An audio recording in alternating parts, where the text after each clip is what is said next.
Alors, qu'est-ce qui t'a fait venir ici à l'EDEC pour faire ton spectacle devant allez, 2000 personnes, on fait genre, c'est pas grave. Je me suis lancé dans une tournée qui s'appelle Solidarity Tour, qui passe dans plein d'écoles de commerce en France. Et le but, c'est voilà, de faire payer une petite entrée aux étudiants et de reverser l'intégralité de la recette à des associations de l'école. Et donc voilà, mon but, c'est juste, en tant qu'étudiant, de profiter un petit peu voilà, de ce statut pour m'amuser, m'éclater encore un peu, tant que je suis encore étudiant dans les amphis des écoles de commerce. Alors sinon, comment t'as fait pour contacter l'EDEC? Est-ce que c'est toi qui as fait la démarche? Est-ce qu'on est venu te voir? Comment c'est passé plus techniquement? Bah en fait, quand j'ai eu l'idée de faire cette tournée, ouais, je suis allé sur Facebook et puis j'ai contacté à peu près tous les BDA que je pouvais contacter sur Facebook. Et puis ouais, j'ai envoyé des messages en me présentant, en disant modestement qui je suis, voilà, petit humoriste étudiant qui essaie de s'amuser sur scène, commencer.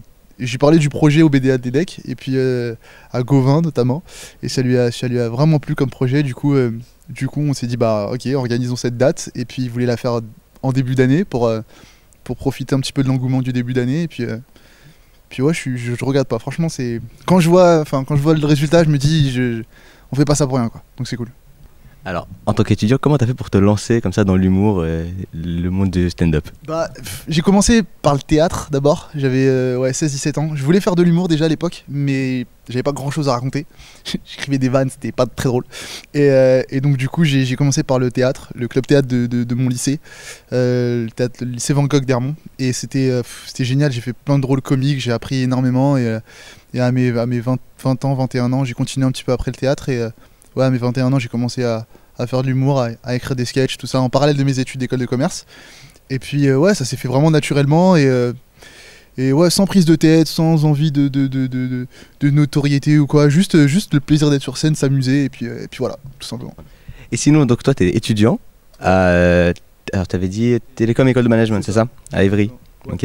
Et comment tu fais donc pour allier le cursus scolaire et ta carrière d'humoriste du coup? Je t'avoue que ça n'a pas été facile. Là, je suis vers la fin de mes études, donc bon, c'est presque le bout. Après, je t'avoue que ouais, c'est compliqué parce que voilà, il y a des dates en province, il y a des dates qui sont loin, faut être assidu en cours, tu vois.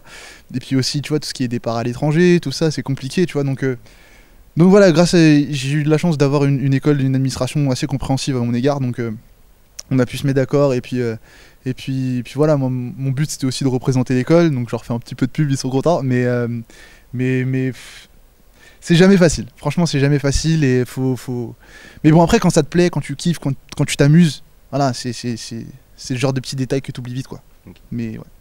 Ouais, donc on voit dans ton spectacle, tu fais, enfin en tout cas là, tu fais beaucoup d'impro. Est-ce que c'est un truc que tu essaies de faire tout le temps, ou c'est là tu t'es senti à l'aise, tu t'es lancé dedans ou... Bah, j'essaie de le faire tout le temps. Après, des fois, t'as pas trop matière à, tu vois.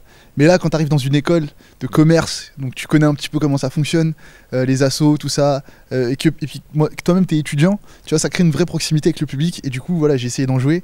Et puis après, les impros, la magie de l'impro, c'est qu'on sait jamais si ça va marcher ou pas, tu vois. Donc voilà, à chaque fois, chaque vanne improvisée que je balançais, il y avait toujours cette peur que ça marche pas. Mais au final, le public était vraiment ouvert, donc ça a été pas mal.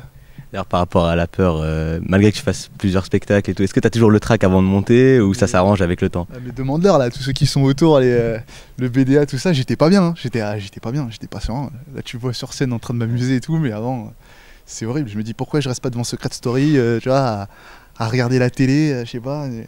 Mais c'est aussi ça, tu vois, la magie du truc, c'est de se mettre dans un état de pression, de stress, tu vois. Après, quand tu vois que sur scène ça marche, que ça plaît et que ça se passe bien, voilà, le stress ça devient presque une bonne chose, tu vois. On en reparlera si jamais je me range une tôle et qu'on me vire de la scène. Là, je te dirais, ouais, le stress, j'en peux plus. Donc voilà.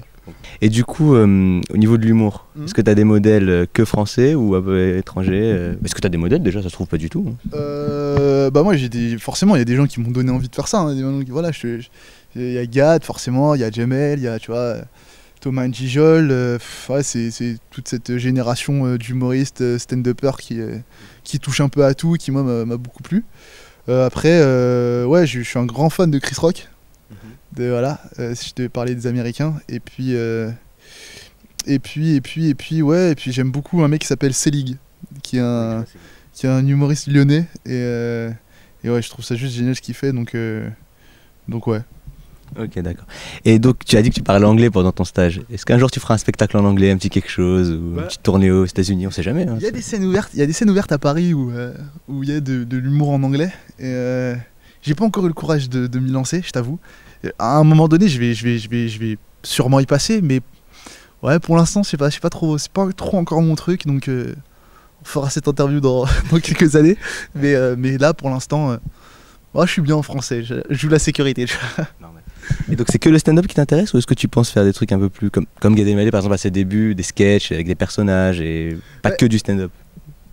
Déjà dans mon spectacle, j'essaie vraiment, t'as vu, de toucher à tout, tu vois. T'as vu, je fais du stand-up pur, d'observation, tout ça. Mais il n'y a pas que ça, tu vois. Il y a aussi un peu d'impro, il y a aussi pas mal de parties musicales. Tu vois, la guitare à la fin, les chansons Disney, le moment mélancolique où j'essaie de faire un peu pleurer les gens et j'y arrive pas tellement. Et voilà, je pense que tu sais, j'essaie de changer d'ambiance, de mettre régulièrement des petits noirs, tu vois, essayer de faire ces petits changements d'ambiance. Je pense que ça je le tiens du théâtre, tu vois. Pour le coup, ça m'a beaucoup aidé pour ça, à structurer un spectacle et faire en sorte que ce soit pas juste un assemblage de sketchs, mais que ce soit quelque chose de vraiment, comment dire, sensé. Et après, je me fixe aucune limite. Pour le coup, tu vois, je parle de ce qui me touche le plus, de ce qui me parle le plus.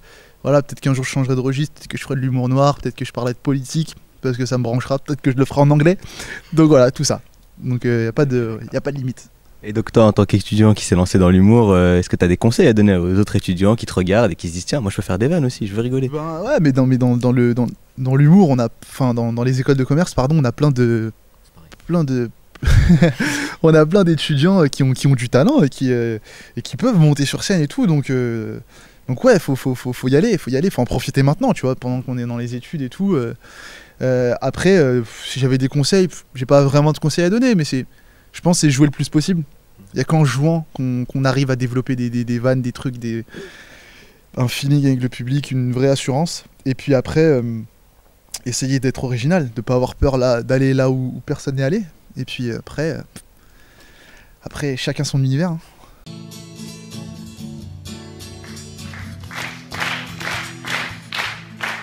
Ça m'a inspiré une chanson, je voulais vous en parler.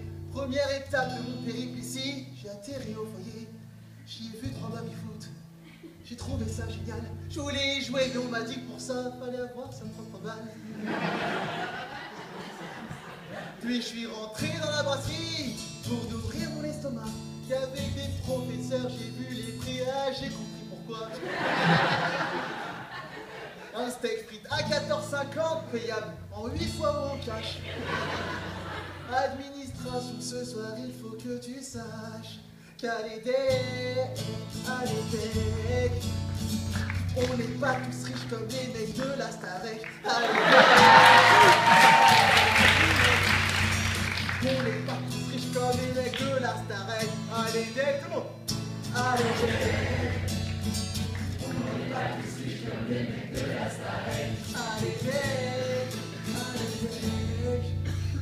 On n'est pas tous riches comme les mecs de la Starec. Allez, viens, on va au So Good. On n'est pas des aristocrates. Ah merde, il est 12h30, reste plus que des salades radipates.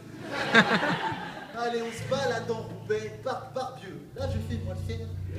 Un petit 12 ans en scout sans casque qui me fait un doigt sur une roue arrière.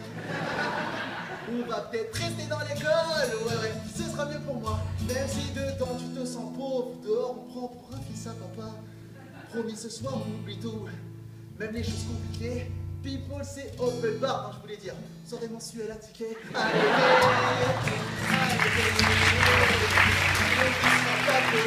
à la bibliothèque. Allez, on restera pas pour la bibliothèque. Allez, on restera pas pour la bibliothèque. Allez, on restera pas pour la bibliothèque. Enfin, j'aimerais vous remercier. Faire un petit hommage, sans votre générosité, ça aurait été bien dommage. Ce soir on a aidé des associations, merci d'avoir répondu à mon invitation. 550 €, ça fait beaucoup d'argent, ça va me passer sous le nez. Je l'ai déjà dans les dents. Dans le fond, c'est pas si grave, je dirais même que ça me fait plaisir. Avant de vous laisser, j'aimerais juste vous dire qu'à l'aider, on a fait les cons ensemble en mode sans échec. À l'aider, on n'est pas tous riches comme les mecs de la Starek. À l'aider, on restera pas pour la paix à la bibliothèque. À l'aider,